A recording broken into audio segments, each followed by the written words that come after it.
कोई भी भाई प्लीज बोलिए मत। लास्ट क्लास में मैंने आपको कोहेसिव फोर्स बताया था इंटरमोलिकुलर फोर्स बताया था मॉलिक्यूल्स के बीच में। पहला जो फोर्स था आपका कोहेसिव फोर्स था, क्या था? ये वो फोर्स होता है जो सेम टाइप के मॉलिक्यूल्स के बीच में लगता है। ठीक है, जब सेम टाइप के मॉलिक्यूल्स के बीच में लगने वाला जो फोर्स होता है उसको हम क्या कहते हैं भैया? कोहेसिव फोर्स कहते हैं। ठीक है, और इसी फोर्स की वजह से कोई भी बॉडी अपने स्ट्रक्चर में क्या रहती है? मेंटेन रहती है। जैसे कुर्सी है, कुर्सी के मॉलिक्यूल्स के बीच में क्या लग रहा है? कोहेसिव फोर्स लग रहा है। उसी कोहेसिव फोर्स की वजह से ये कुर्सी अपनी क्या है? शेप में मेंटेन्ड है। एडहेसिव क्या होता है? तो ये फोर्स वो फोर्स होता है जो दो डिफरेंट मॉलिक्यूल्स के बीच में लगता है। जैसे पानी को फेंक दो दीवार पर तो पानी क्या होगा? चिपक जाएगा। तो दीवार और पानी के बीच में जो फोर्स लग रहा है वो क्या है? एडहेसिव है। गम को पेज में चिपका दो, गम और क्या कहते हैं कि पेज के बीच में जो फोर्स लग रहा है वो भी क्या है? एडहेसिव है। तो डिफरेंट टाइप के मॉलिक्यूल्स के बीच में लगने वाले फोर्स को हम क्या कहते हैं भैया? एडहेसिव। और सेम टाइप के मॉलिक्यूल्स के बीच में लगने वाले फोर्स को हम क्या कहते हैं? यदि मान लीजिए पानी को मैंने दीवार पे फेंक दिया, पानी को मैंने कहां फेंक दिया? दीवार पर। ऐसे लिखते ना पानी। ठीक है, पानी को मैंने दीवार पर फेंक दिया तो पानी क्या हुआ? दीवार से चिपक जाएगा। तो इसका मतलब क्या हुआ कि पानी का एडहेसिव नेचर क्या है? ज्यादा है as compare to cohesive nature. लेकिन अगर आप दीवार के ऊपर मरकरी को फेंक दोगे तो मरकरी नहीं चिपकता। तो इसका मतलब उसका एडहेसिव नेचर क्या है? कम है। और कोहेसिव नेचर क्या है? वो अपने साथ चिपक के रहना, अपने मॉलिक्यूल्स के साथ रहना ज्यादा पसंद करता है as compare to different type के मॉलिक्यूल्स के। समझ गए भैया? तो जिसका एडहेसिव नेचर ज्यादा होता है वो दूसरी सिस्टम पे, दूसरी बॉडी के ऊपर क्या होता है? स्टक कर जाता है। जिसका कोहेसिव नेचर ज्यादा होता है वो स्टक नहीं करता। ठीक है, आप किसी के एडहेसिव और कोहेसिव नेचर को उसके ऊपर पॉलिश करके चेंज कर सकते हो। मान लीजिए जैसे फर्श पे पानी आपका लग जाता है, ठीक है, दीवार के साथ पानी आपका चिपक जाता है, लेकिन अगर आप उसको ऑयलिंग कर दोगे तो क्या होगा? पानी नहीं चिपकेगा उस पर, यानी उसका एडहेसिव नेचर क्या हुआ? बदल गया, कम हो गया। ठीक है, अब देखिए भैया, मॉलिक्यूलर रेंज। मॉलिक्यूलर रेंज क्या होता है? ध्यान दीजिए प्लीज, बोलिए मत कोई भी। तो मॉलिक्यूल जिस मैक्सिमम डिस्टेंस तक दूसरे मॉलिक्यूल को अपनी तरफ खींच पाता है, ये उसकी मॉलिक्यूलर रेंज से पता लगता है। किसी मॉलिक्यूल की मॉलिक्यूलर रेंज ज्यादा होगी तो दूर तक मॉलिक्यूल्स को खींच पाएगा, और किसी की मॉलिक्यूलर रेंज कम होगी तो वो पास में ही खींच पाएगा। मॉलिक्यूलर रेंज मतलब क्या होता है? एक मॉलिक्यूल दूसरे मॉलिक्यूल को कितने मैक्सिमम डिस्टेंस तक खींच पाता है, उसे उसका क्या कहते हैं भैया? Molecular range. क्या कहते हैं उसे? Molecular range. फिर आता है भैया sphere of influence. Sphere of influence क्या है? तो ये मॉलिक्यूल है, ये चारों ओर से जितने भी मॉलिक्यूल हैं सबको क्या करेगा? अपनी तरफ खींचेगा, आगे से ही पीछे से भी। तो इसका जो इन्फ्लुएंस है वो यहां पर भी है, यहां पर भी है, यहां पर भी, यहां पर, ये चारों ओर रहेगा। ठीक है, तो इससे बनता है एक स्फीयर। इसी स्फीयर को हम क्या कहते हैं? स्फीयर ऑफ इन्फ्लुएंस कहते हैं। क्या कहते हैं इसे? Surface tension. खैर सरफेस टेंशन की बात बाद में करते हैं। ठीक है, सबसे पहले इसकी मॉलिक्यूलर थ्योरी के बारे में बात की जाए। ठीक है, सरफेस टेंशन होता क्या है? ठीक है, देखिए मैं पहले एक वर्ड यूज करना चाहूंगा, फ्री सरफेस। फ्री सरफेस का मतलब होता है वो सरफेस जो एयर के कांटेक्ट में हो, उसको हम क्या कहते हैं भैया? Free surface. समझ गए? फ्री सरफेस वो सरफेस होती है जो एयर के क्या होती है? कांटेक्ट में होती है, तो उसको मैं फ्री सरफेस कहता हूं। जैसे यहां पर देखा जाए तो इस बकेट में कहां पर एयर के कांटेक्ट में है? टॉप पे। तो ये है इसकी फ्री सरफेस, केवल एक फ्री सरफेस है। अगर मान लीजिए ये वाली सरफेस भी एयर के कांटेक्ट में होती डायरेक्टली तो क्या होगा? दो फ्री सरफेस होती। समझ गए? तो जो भी सरफेस आपका एयर के कांटेक्ट में होती है उसी को हम क्या कहते हैं? फ्री सरफेस कहते हैं। क्या कहते हैं? फ्री सरफेस कहते हैं। अब यहां पर आता है एक कंसेप्ट जिसे हम कहते हैं सरफेस टेंशन। अब वो देखिए, ध्यान दीजिए। कह रहा भैया मैंने एक कंटेनर लिया, कंटेनर के अंदर क्या था भैया? तीन अलग अलग लोकेशन पर तीन अलग अलग मॉलिक्यूल लिए, ए, बी और सी। अगर मैं ए की बात करूं तो ए का जो स्फीयर ऑफ इन्फ्लुएंस है वो ये है कुछ, मतलब इस रेंज में आने वाले जितने मॉलिक्यूल है सबको वो अपनी तरफ क्या करेगा? खींचेगा। ठीक है, तो ए के अपर हाफ में जितने मॉलिक्यूल्स थे उतने ही क्या है? लोअर हाफ में। तो ये जितने मॉलिक्यूल को ऊपर से खींचेगा नीचे की तरफ, उतने क्या करेगा? नीचे से ऊपर की तरफ खींचेगा। यानी ऊपर की तरफ लगने वाला फोर्स और नीचे की तरफ लगने वाला फोर्स क्या है? बराबर है। यानी इस मॉलिक्यूल के ऊपर नेट फोर्स क्या लग रहा है? जीरो। और यदि किसी कोई बॉडी, कोई सिस्टम के ऊपर नेट फोर्स जीरो लगता है या वो नेट फोर्स जीरो लगा रही है तो इसका मतलब उसके पास एनर्जी क्या होगी? जीरो। एनर्जी क्या होगी? अब कुछ फोर्स लगा ही नहीं सकता, इसका मतलब उसके पास एनर्जी नहीं है। यानी एनर्जी क्या होगी उसकी? जीरो। और जिसकी एनर्जी जीरो होती है उसकी स्टेबिलिटी क्या होती है? मैक्सिमम। तो ए मॉलिक्यूल की बात करता हूं तो ए मॉलिक्यूल के ऊपर नेट फोर्स की वैल्यू क्या है? जीरो। उसके ऊपर टोटल एनर्जी कितनी है? जीरो। और स्टेबिलिटी क्या है? मैक्सिमम। समझ गए? अब बात करता हूं मैं बी मॉलिक्यूल की। अब बी मॉलिक्यूल का स्फीयर ऑफ इन्फ्लुएंस कुछ इस तरीके का है। तो इसके लोअर हाफ तो पूरा भरा पड़ा है। लोअर हाफ क्या है? पूरा भरा पड़ा है, लेकिन अपर हाफ में मॉलिक्यूल की संख्या क्या है, कम है, क्योंकि आपको पता है इतने में ही मॉलिक्यूल है, ऊपर वाला पार्ट क्या एम्प्टी है ना, दिख रहा है। तो लोअर हाफ के मॉलिक्यूल्स को ये क्या करेगा, ज्यादा खींचेगा, ठीक है, और अपर हाफ के मॉलिक्यूल्स को क्या करेगा, कम खींच पाएगा। नेट फोर्स कहां लग रहा है, नीचे, क्योंकि नीचे वाले मॉलिक्यूल्स क्या है, ज्यादा है, ऊपर मॉलिक्यूल की संख्या क्या है, कम है। तो जब नीचे की तरफ फोर्स लगेगा तो इसके ऊपर नेट फोर्स नीचे लग रहा है, और नेट फोर्स अगर किसी कोई मॉलिक्यूल के ऊपर नेट फोर्स लग रहा है तो इसका मतलब उसके पास एनर्जी भी है और उसकी स्टेबिलिटी क्या होगी, कम होगी। तो बी मॉलिक्यूल की बात करूं तो इसके ऊपर फोर्स नीचे की तरफ लग रहा है, डाउनवर्ड, तो इसका मतलब इसके पास एनर्जी भी होगी और इसकी स्टेबिलिटी क्या होगी, कम होगी, ये कम स्टेबल होगा। लेकिन अगर मैं बात करता हूं सी मॉलिक्यूल की, तो सी मॉलिक्यूल देखिए भैया, सी मॉलिक्यूल एकदम सरफेस पे है, कहां पर है, तो इसका जो स्फीयर ऑफ इन्फ्लुएंस कुछ इस प्रकार से बन रहा है कि इसके ऊपर वाले पार्ट में कोई मॉलिक्यूल नहीं है, तो ऊपर की तरफ से इसको खींचे नहीं आएगा। इसके नीचे बहुत सारे मॉलिक्यूल है, पूरा भरा पड़ा है, तो नीचे की तरफ बहुत ज्यादा फोर्स लगेगा, जिसकी वजह से इसके ऊपर बहुत ज्यादा फोर्स लग रहा है, बहुत ज्यादा। जब इसके ऊपर फोर्स लगेगा इसका मतलब इसके पास एनर्जी भी क्या होगी, बहुत ज्यादा, और जब इसके पास एनर्जी बहुत ज्यादा होगी तो उसकी स्टेबिलिटी क्या होगी, उतनी ही कम।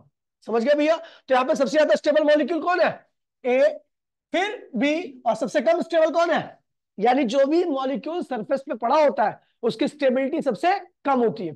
क्या होती है, अब देखिए यहां के जितने भी मॉलिक्यूल है सरफेस पे, जो भी मॉलिक्यूल होगा उसके ऊपर क्या लगेगा, नीचे की तरफ फोर्स लगेगा, लगेगा ना। आप जितनी ज्यादा लेंथ लोगे ये फोर्स उतना ही क्या होगा, बढ़ता जाएगा। अब देखो छोटी सी लेंथ लो तो इसके अंदर कम मॉलिक्यूल आएंगे तो फोर्स भी क्या होगा, कम होगा। और लेंथ अगर बड़ी कर दो, अपना दायरा बड़ा कर दो, तो ज्यादा मॉलिक्यूल आएंगे सरफेस के ऊपर, है ना, इस लाइन में ज्यादा मॉलिक्यूल रहेंगे तो नीचे की तरफ फोर्स भी क्या लगेगा, ज्यादा लगेगा। हम देख रहे हैं भैया कि जो फोर्स है वो डायरेक्टली प्रोपोर्शनल किसके है भैया, लेंथ के। इस लाइन की लेंथ क्या, कोई लाइन जितनी बड़ी रहेगी उसके ऊपर प्रेजेंट मॉलिक्यूल की संख्या भी क्या रहेगी, ज्यादा रहेगी, और नीचे की तरफ फोर्स भी क्या लगेगा, ज्यादा लगेगा। तो force is directly equal to क्या होगा, लेंथ हो जाएगा। और इसको इक्वेट करने के लिए हम एक कांस्टेंट का इस्तेमाल करते हैं, एल, और सिग्मा क्या होगा, एफ अपॉन में एल। ये फोर्स होता है force due to surface tension. ये क्या हो गया, force due to surface tension. और ये क्या हो गया, लाइन, ये क्या हो गया, जिस लाइन पे आप निकालना चाहते हो, ठीक है। और ये क्या हो गया, ये क्या बन गया बताइए, फोर्स पर यूनिट लेंथ। ये क्या हो गया, फोर्स पर यूनिट लेंथ। इसी को हम क्या कहते हैं भैया, सरफेस टेंशन। क्या कहते हैं इसे, समझ में आ गया भैया, सरफेस टेंशन क्यों आता है। टॉप के मॉलिक्यूल सबसे कम स्टेबल होते हैं, मतलब सबसे ज्यादा अनस्टेबल होते हैं, वो नीचे की तरफ फोर्स लगाते हैं। हम लाइन जितनी बड़ी करेंगे उसके ऊपर मॉलिक्यूल की संख्या क्या होगी, उतनी ज्यादा बढ़ेगी, नीचे की तरफ लगने वाला फोर्स क्या होगा, उतना ज्यादा हो जाएगा। यानी फोर्स जो नीचे लग रहा है वो directly proportional length of line, ठीक है। अब इसको इक्वेट करने के लिए हमने एक प्रोपोर्शनलिटी कांस्टेंट का इस्तेमाल किया, जिसको हमने क्या बोला, सिग्मा, ठीक है। और ये एल, तो सिग्मा की वैल्यू क्या होगी, एफ अपॉन में एल। यही क्या कहलाता है भैया, फोर्स ड्यू टू। अलग अलग लिक्विड के लिए ये सिग्मा की वैल्यू क्या होती है, अलग अलग होती है। और ये सिग्मा जो होता है टेम्परेचर के साथ भी बदलता है, ठीक है, समझ गया, कोई दिक्कत तो नहीं है। और ये ध्यान रखना, सरफेस टेंशन हमेशा फ्री सरफेस पे लगता है। कहां पे लगता है, मतलब ये वाटर है ना, तो वाटर में कहां पे लगना चाहिए, यहां पर, यहां पर, यहां पर, या यहां पर, टॉप पर, जो सरफेस एयर के कांटेक्ट में होगी। यहां पर नहीं सरफेस टेंशन आएगा, यहां पर भी सरफेस टेंशन नहीं आएगा, क्योंकि ये सारी जो सरफेस है वो एयर के कांटेक्ट में नहीं है, ठीक है।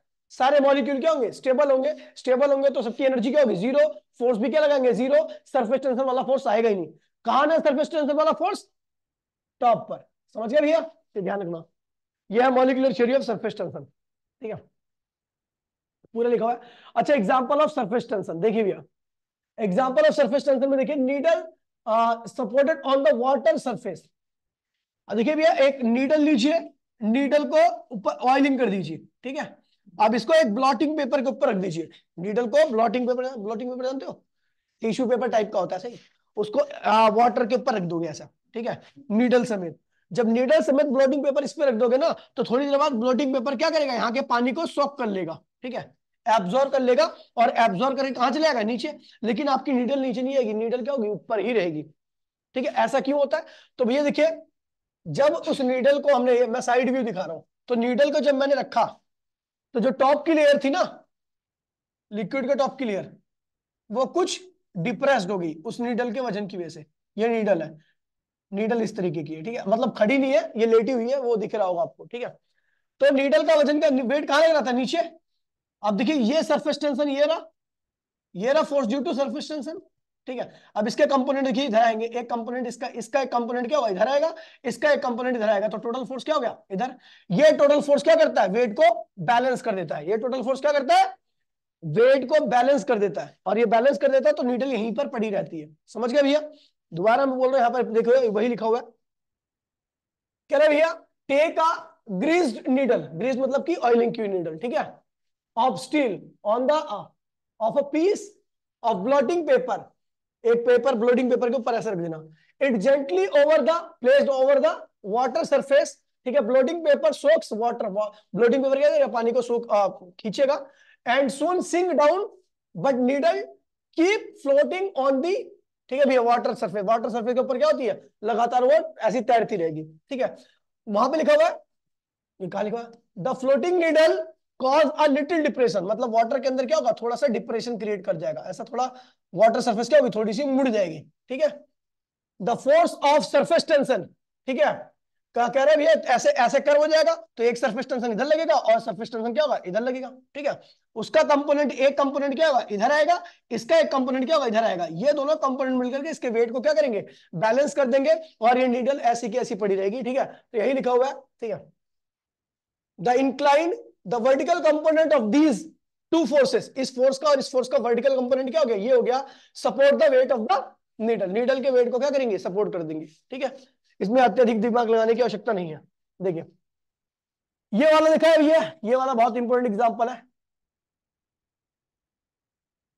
ठीक है। कह रहे भैया एक एंडलेस थ्रेड लीजिए और सॉफ्ट फिल्म के अंदर डाल दीजिए, ठीक है। एंडलेस थ्रेड मतलब ये थ्रेड ऐसे था, ठीक है।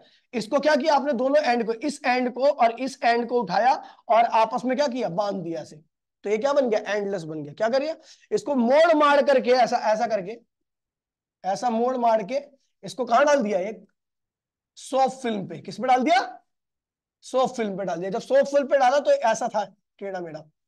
अब हमें पता है ये सॉफ्ट फिल्म है, सॉफ्ट फिल्म की सरफेस पे क्या लगता है, सरफेस टेंशन, तो यहां पर भी सरफेस टेंशन लग रहा है, अंदर भी लग रहा है, यहां पर भी लग रहा है, यहां पर भी लग रहा है ना, ऐसा ऐसा चारों ओर से लगता है सरफेस टेंशन, ऐसा नहीं कि एक ही डायरेक्शन में लगता है।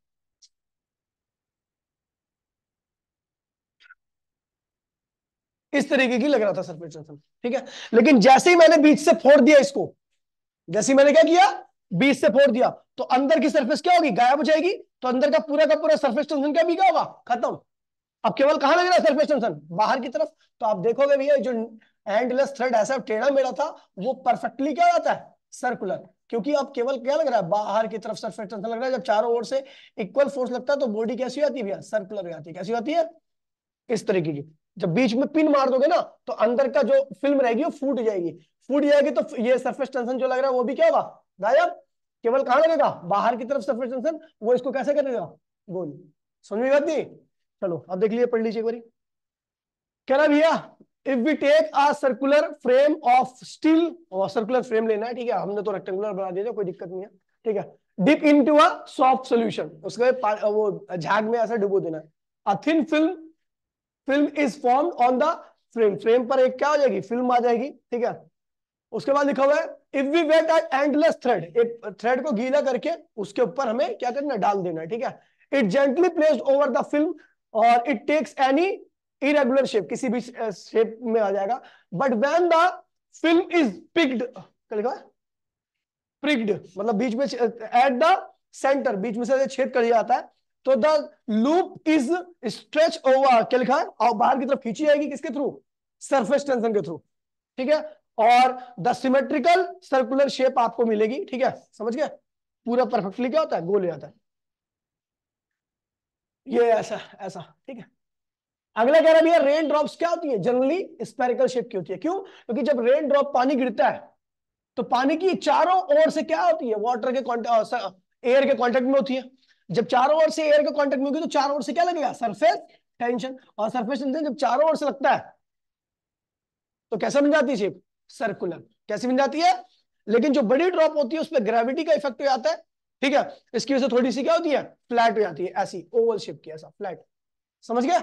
चलो अब देखिए यहां पर मैंने मंत्र लिखा हुआ है, ठीक है।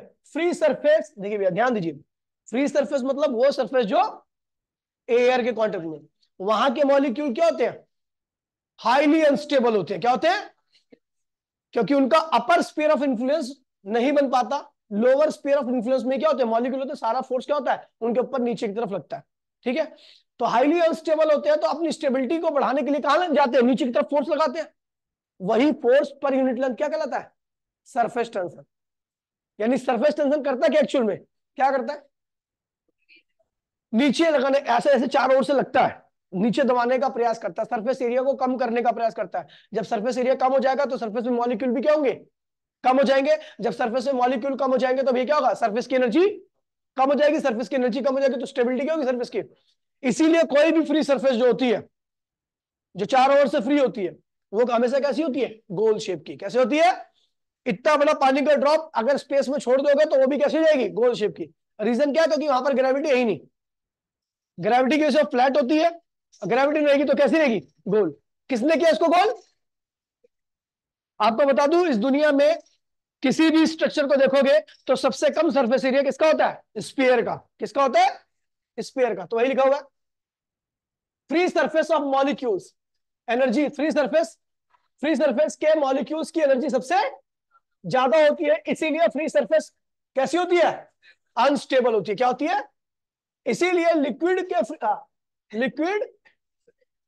फ्री सरफेस पे चारों ओर से फोर्स लगाते हैं। चारों ओर से क्या लगाते हैं?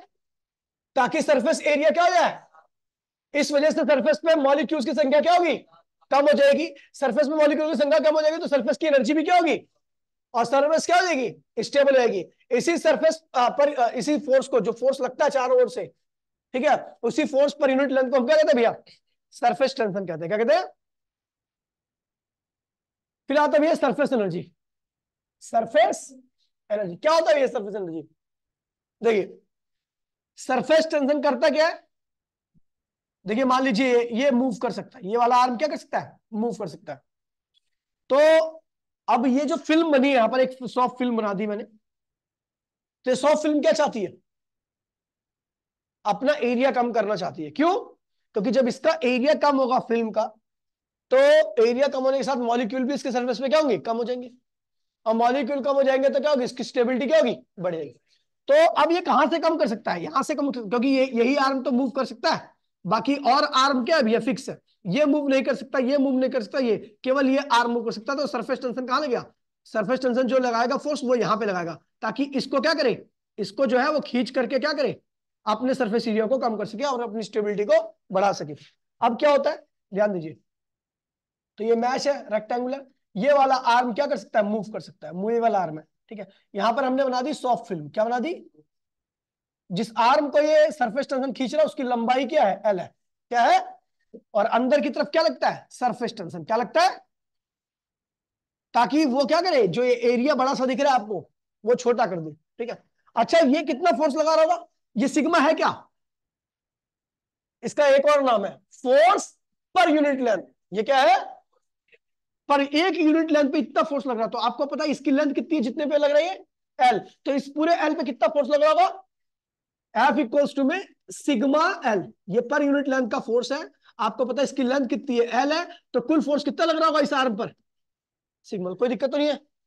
मैंने क्या किया, मुझे सरफेस एनर्जी लगानी है, निकालनी। क्या निकालनी है? तो भैया सरफेस एनर्जी कैसे निकलेगी? देखिए ध्यान दीजिए, ये क्या कर रहा है? सरफेस एरिया कम करने का प्रयास कर रहा है। मैंने फोर्स लगा दिया उल्टा। क्या लगा दिया? External force. इसकी फोर्स की वैल्यू भी आपको मैंने बता रखा, फिजिक्स में फोर्स की वैल्यू क्या होती है? बराबर ही होती है, सिग्मा एल है। कितनी है इसकी वैल्यू? अब इस फोर्स को लगाने के साथ इसका एरिया कम होने की बजाय क्या होगा? बढ़ जाएगा। कितना बड़ा? Delta x. इसकी जो पहले एक्स था ना, पहले आर्म यहां से आने की दूरी क्या थी? एक्स। अभी आपने फोर्स लगा दिया तो कितना बढ़ गया? Delta x. तो डेल्टा एक्स इधर आने पर इसके क्या हुआ? ये जो एल आर्म है वो डेल्टा एक्स इधर आ गया, तो एरिया बढ़ गया। कितना बढ़ गया? ये बढ़ गया, ये बढ़ गया। ठीक है, तो अब देखिए वर्क, देखिए अब इसने क्या वर्क किया। अब देखिए ध्यान दीजिए, मैंने आपको पहले बता रखा है, किसी फोर्स के अगेंस्ट में यदि आप काम करते हो तो वो काम हमेशा क्या होता है? एनर्जी की फॉर्म में स्टोर हो जाता है। जैसे पत्थर, ग्रेविटी क्या करती है? पत्थर को नीचे खींचती है। आप क्या कर रहे हो? पत्थर को ऊपर उठा रहे हो। तो आपने ग्रेविटी के अगेंस्ट में काम किया नहीं किया? किया।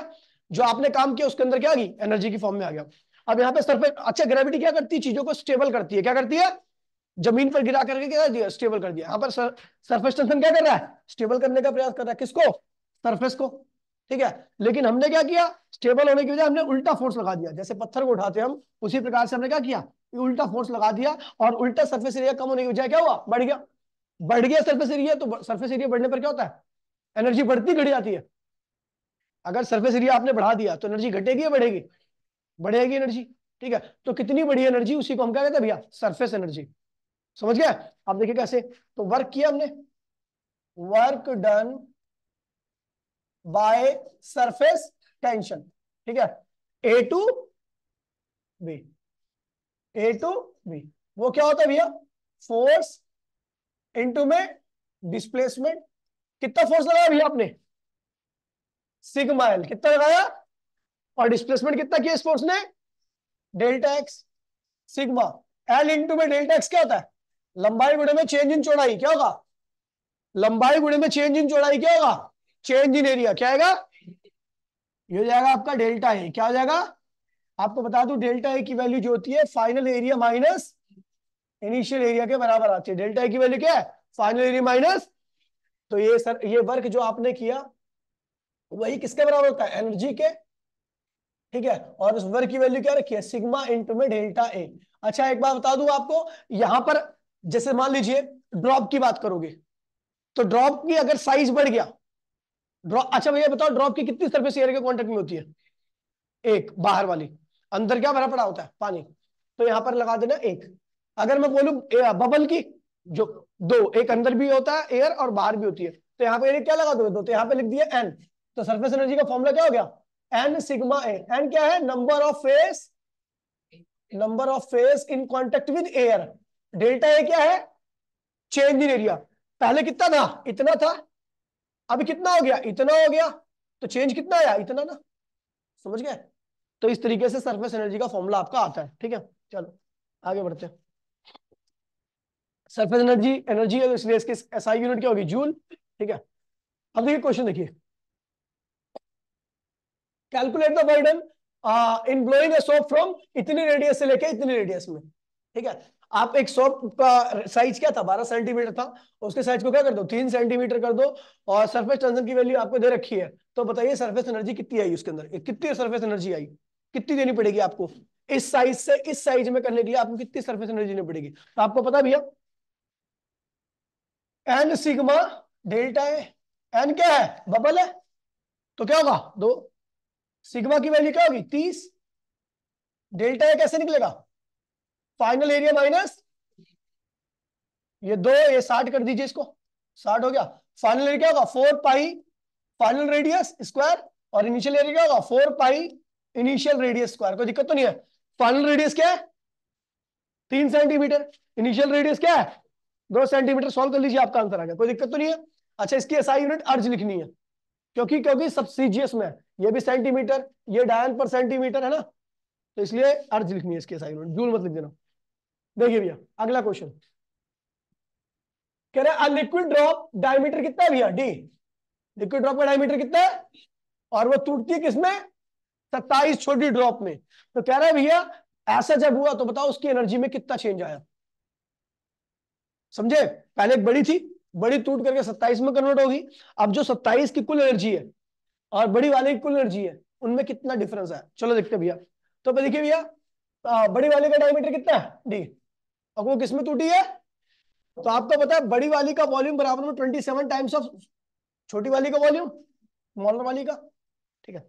हमने क्या किया, बड़ी वाली का वो चार वॉल्यूम क्या होगा, 4/3 पाई, रेडियस तो देने लिखी, डायमीटर दे रखा है, डायमीटर ऑफ, डायमीटर कितना, डी, डी/2 का होल क्यूब।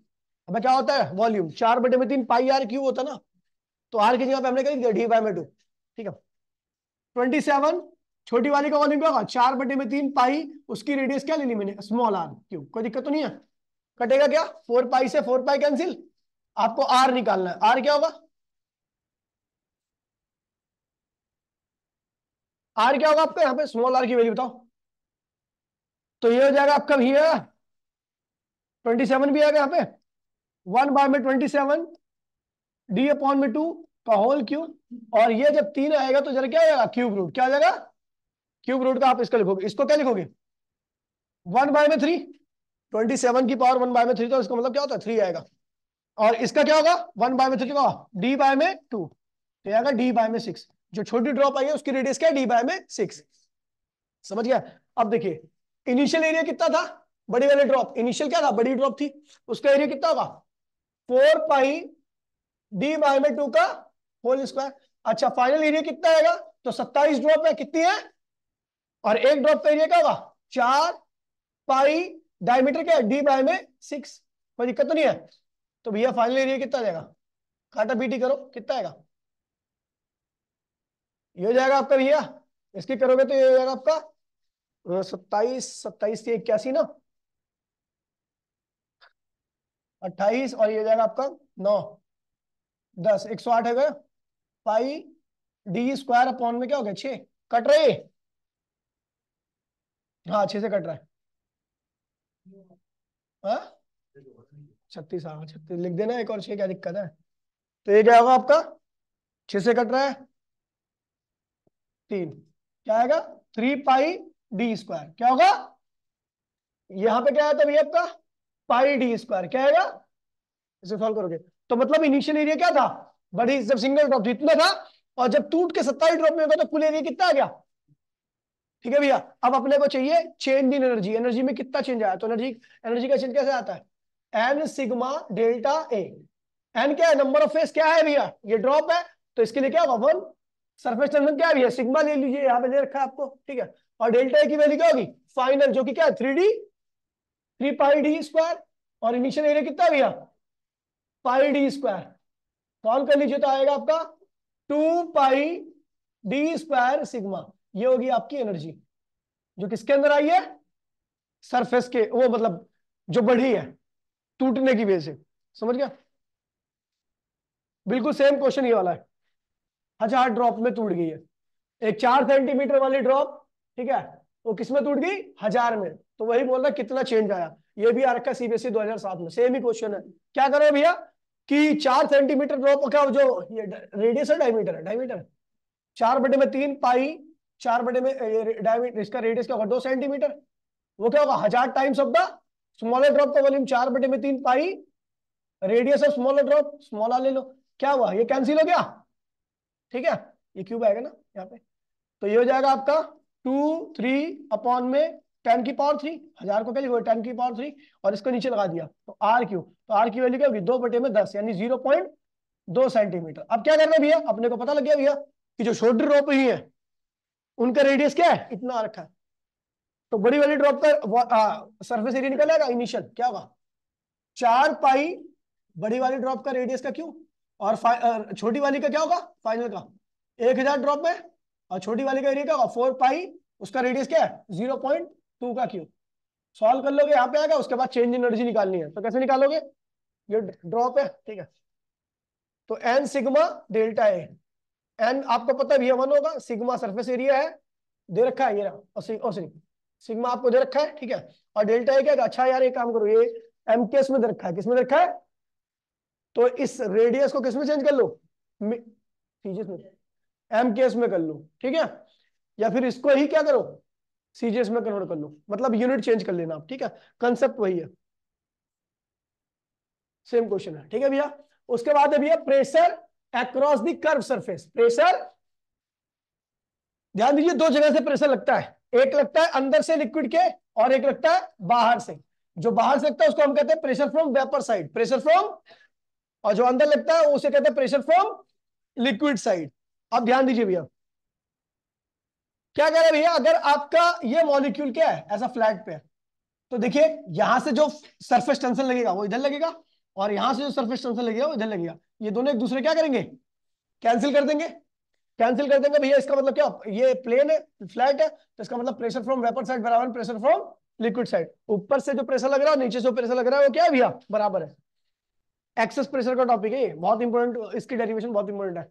अगर मान लीजिए वो मॉलिक्यूल क्या है भैया, सरफेस ऐसी होगी, कर्व होगी, तो अब सरफेस टेंशन कैसे लगेगा, ऐसे, सरफेस टेंशन की डायरेक्शन टेंजेंट से दी जाती है, कैसी दी जाती है, अगर आपकी सरफेस ऐसी है और यहाँ पे आपको सरफेस टेंशन निकालना तो यहाँ पे एक टेंजेंट खींचोगे, और अगर आपकी सरफेस फ्लैट है तो यहाँ पे टेंजेंट तो ऐसी होगी नॉर्मली, ठीक है, तो आपकी यहाँ पे सरफेस कैसी रखी है, कर्व क्या रखी है, तो जो टेंजेंट खींची जाएगी उसका क्या है, ये surface tension, force due to surface tension. ये भी क्या है भैया, इधर भी एक सरफेस टेंशन लगे तो ये फोर्स ड्यू टू। अब ये दोनों एक दूसरे को कैंसिल नहीं कर सकते, कर देंगे क्या? क्यों? क्योंकि पहला दो इक्वल अपोजिट होनी चाहिए, कैंसिल करने के लिए क्या होनी चाहिए? दो चीजें इक्वल। यहां पर दोनों इक्वल तो है लेकिन अपोजिट, तो इसलिए अब हम क्या करेंगे, इसको रिजॉल्व करेंगे दो पार्ट में, ठीक है। पहला क्या होगा ये देखिए, थीटा, तो क्या होगा एफ सिग्मा कॉस थीटा, और ये क्या होगा एफ सिग्मा साइन थीटा। बिल्कुल सेम, इसको भी रिजॉल्व करो, थीटा एंगल है, ये एफ सिग्मा कॉस थीटा, और इधर रहेगा एफ सिग्मा साइन थीटा। इन दोनों तो कैंसिल कर दिया, लेकिन अभी ये दोनों मिल रहे हैं, जुड़ रहे हैं। जुड़ करके क्या होगा भैया, नीचे की तरफ फोर्स लगेगा। लेकिन हमें पता है भैया ऊपर की तरफ ये सरफेस, तो सरफेस कैसी है, लेकिन कुल फोर्स कहां लग रहा है? तो इसका मतलब क्या है? इसका मतलब ये वाला जो देखिए, ध्यान दीजिए, नीचे इसको नीचे लाने का प्रयास कौन कर रहा है, इस सरफेस के नीचे लाने का प्रयास कौन कर रहा है? एक तो बाहर का प्रेशर और दूसरा ये वाला एक फोर्स, दो जो दोनों लग रहे हैं। लेकिन ये सरफेस फिर भी क्या है, ऐसी है, बाहर की तरफ निकली हुई है। तो इसका मतलब क्या हुआ कि इन दोनों से अगर इन दोनों को कंपैरिजन किया जाए तो कौन ज्यादा होगा, अंदर का प्रेशर या बाहर का प्रेशर? दोबारा देखिए, ध्यान दीजिए, आपको पता है भैया ये दोनों सरफेस टेंशन का एक कंपोनेंट क्या हुआ, कैंसिल हो गया ये वाला, और इन दोनों सरफेस टेंशन का एक कंपोनेंट जुड़ करके क्या बन गया, ये बन गया। ठीक है, हमें देख रहे हैं, हम देख रहे हैं भैया नीचे की तरफ कौन कौन ला रहा है, ये और ये प्रेशर फ्रॉम वेपर साइड है, और ये क्या है भैया, रिजल्टेंट फोर्स है जो सरफेस टेंशन की वजह से आ रहा है, वो नीचे लग रहा है। और नीचे से एक प्रेशर लग रहा है, क्या लग रहा है, प्रेशर फ्रॉम लिक्विड साइड। अगर मैं देखूंगा तो ये दोनों मिल करके इसको नीचे लाने का प्रयास कर रहे हैं, लेकिन ये अकेला क्या कर रहा है, ऊपर बाहर निकालना, कॉन्वेक्स बनाने का प्रयास कर रहा है। क्या कर रहा है, सरफेस कैसी है, कॉन्वेक्स है। इसका मतलब कौन ज्यादा होगा, प्रेशर फ्रॉम लिक्विड साइड या प्रेशर फ्रॉम वेपर साइड? समझ गए भैया, ये ध्यान रखो। अगर मान लीजिए सरफेस कैसी बन गई, कनकेव, कैसी बन गई, तो जाहिर सी बात है कौन सा प्रेशर ज्यादा जाएगा, वेपर साइड का प्रेशर लिक्विड साइड का कम, ऐसा। ठीक है, excess pressure in drop, excess pressure in, बहुत सिंपल सा फॉर्मूला इसका। ठीक है, डेरिवेशन बहुत ज्यादा इंपॉर्टेंट है, मैं पहले बता दे रहा हूँ, हर एग्जाम में आती है, प्राइवेट स्कूल में सबसे ज्यादा आती है, क्योंकि उन टीचरों को यही सब कुछ आता है, आसान आसान चीजें। ठीक है, अभी क्या है भैया, ड्रॉप है, क्या है ये, आपको पता है ड्रॉप बाहर निकली होती है, कैसी होती है, इसकी सरफेस कैसी होती है, कॉन्वेक्स, कैसी होती है। और जब सरफेस कॉन्वेक्स होती है तो अंदर का प्रेशर क्या होता है, देखो ना, ये सरफेस कैसी है, ये सरफेस कैसी है, ये वाली सरफेस देखो, ये कॉन्वेक्स है, इसका मतलब अंदर का प्रेशर क्या है, बाहर का क्या है। तो ये सरफेस भी क्या है, अगर आपकी ड्रॉप कैसी होती है, स्फेरिकल शेप की होती है, बाहर की तरफ निकली होती है कॉन्वेक्स, तो इसका मतलब अंदर की तरफ से प्रेशर क्या लग रहा है, ज्यादा। और बाहर की तरफ जो भी प्रेशर होगा उसे आउटर प्रेशर कहते हैं या वेपर प्रेशर कहते हैं। अंदर की तरफ क्या हुआ, लिक्विड प्रेशर। कौन सा प्रेशर ज्यादा है, लिक्विड या वेपर? लिक्विड ज्यादा होगा, क्योंकि इस सरफेस कैसी है, कॉन्वेक्स है। अब ये अंदर की तरफ अगर प्रेशर ज्यादा है तो इसका साइज क्या होता है, थोड़ा सा बढ़ जाता है। क्या बढ़ जाता है, इसकी रेडियस क्या थी, आर थी, अभी क्या हुआ, आर प्लस डेल्टा आर हो गई। डेल्टा आर चेंज हुआ रेडियस में, किसने किया है, प्रभात। एक्सेस प्रेशर, उसकी वैल्यू क्या होगी, एक्सेस प्रेशर की वैल्यू क्या होगी, दिमाग लगाओ ना, बाहर कितना प्रेशर लग रहा है, पीवी, अंदर कितना लग रहा है, पीएल, तो एक्सेस कितना है, ज्यादा कितना है, पीएल माइनस पीवी। खैर इसकी वैल्यू मुझे निकालनी है, ठीक है। तो कैसे निकालेंगे, तो भैया बड़ा सिंपल सा तरीका है, ठीक है, जो कि मैं कल की क्लास में कराऊंगा। भैया देखिए, सुबह आज शाम को 7 बजे न्यूमेरिकल क्लास होगी, आप ऑनलाइन ऑफलाइन जैसे भी ले सकते हो, ले लेना, क्योंकि भैया अब टाइम ज्यादा नहीं बचेगा, लेकिन न्यूमेरिकल कराने ही कराने हैं। ठीक है, 10 तारीख को और टेस्ट भी है, तो भैया दबा के मेहनत चालू कर दो। ठीक है भैया, टाइम बहुत कम है, ठीक है। चलो भैया, मिलते भी क्लास में, टाटा बाय बाय, जय हिंद जय भारत।